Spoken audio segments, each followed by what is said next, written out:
নমস্কার। আমার বিশেষ বাগান আজকে জুলাই 27 তারিখ। আমার খুবই ভালো লাগছে এই বাগানকে যত্ন পরিচর্যা করে বিভিন্ন রকম গাছ, যেমন এটা একটা লেবু গাছ,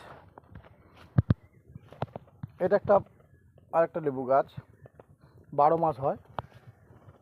কতগুলো লেবু ধরে আছে, কিছু কিছু পেড়ে খাওয়া হয়ে গেছে। এই যেমন একটা লেবু আছে,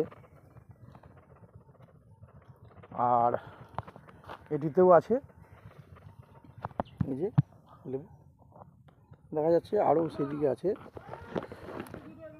আর এইটা হচ্ছে আপেল ফুলের গাছ। এবারে দেখুন, এটা হচ্ছে 12 মাসি সজনে গাছ। এটা সজনা বলা যায় না, এটা নজনা গাছ।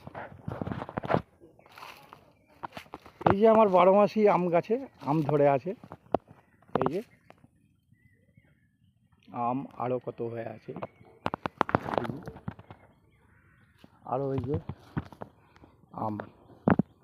আজকের জুলাই 27 তারিখ। এই দেখুন আম, আরও ছোটো ছোটো গাছে আম হয়ে আছে। এই যে একটা,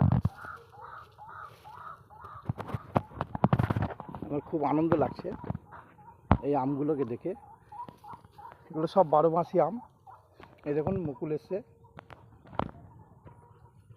এটা হচ্ছে মালটা মৌসুমি লেবু, প্রচুর পরিমাণে ফুল ধরেছিল, ফলও এসেছিল। জানি না এবারে কি কারণে, প্রাকৃতিক ওয়েদারের কারণে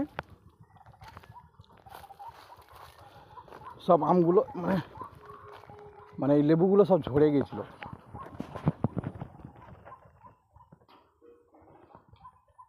এইটা হচ্ছে একটা মজার গাছ। এই আমটা কিন্তু সিজনে পাওয়া যায় না, এটা হবে এই সময়। আর ঠিক অঘ্রাণ মাসের দিকে এই আমটা হারভেস্ট করা যাবে। এটা একটা অন্য জাতের গাছ।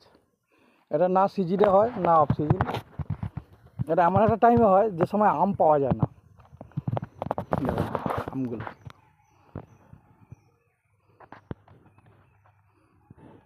পৃথিবীতে মানুষ যদি গাছ নিয়ে পড়ে থাকে, গাছ কোনো দিনও মানুষের প্রতি অবহেলা করে না। আমরা গাছকে অবহেলা করি। তাই বলছি, আপনারা প্রতি বছর একটা করে এমন একটা আকর্ষণীয় গাছ লাগান, যাতে সেই গাছের ফল আসবে, ফলটি দেখে আনন্দ পাবেন। নমস্কার, আজকের এই ভিডিওটা এই পর্যন্ত। আবার আসবো পরে, আবার যখন 2 মাস পরে আবার যখন আমের মুকুল আসবে, তখন আবার আপনাদের দেখাবো।